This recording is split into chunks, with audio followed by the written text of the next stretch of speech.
La République démocratique du Congo fait face à de nombreux défis. Conflits internes, groupes rebelles et exploitation des ressources menacent sa stabilité.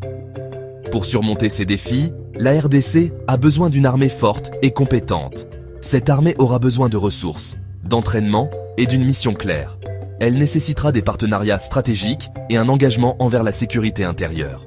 La construction de cette armée est essentielle pour que la RDC parvienne à la paix et à la prospérité.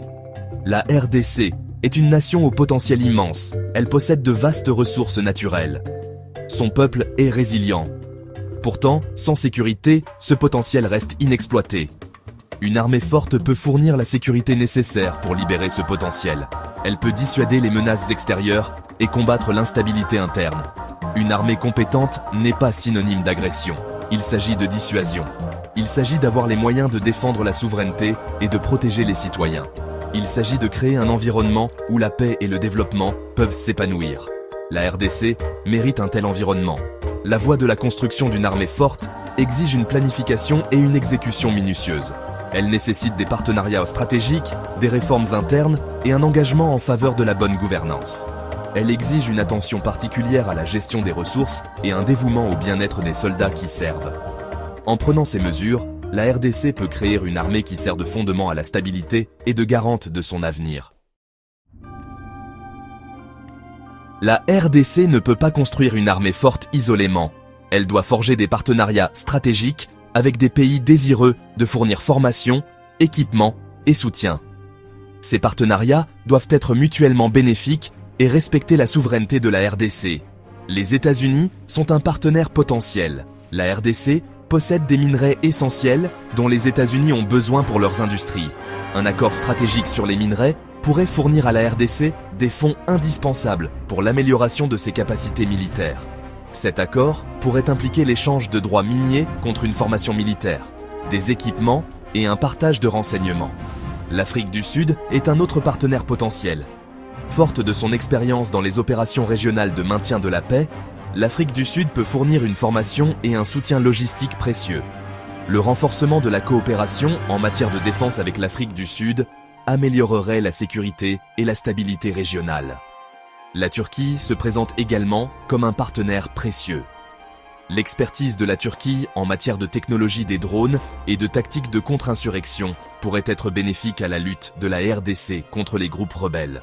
Cependant, tout partenariat doit être conclu avec prudence.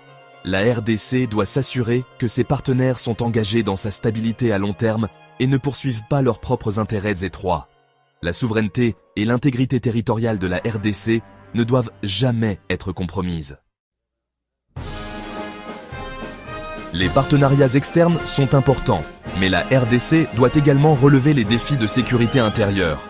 Les groupes rebelles, comme le M23, continuent de représenter une menace importante pour la stabilité du pays.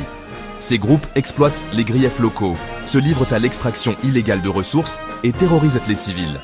La RDC a besoin d'une approche multidimensionnelle pour combattre ces groupes. Cela comprend le renforcement de la sécurité aux frontières, afin d'empêcher l'afflux d'armes et de recrues.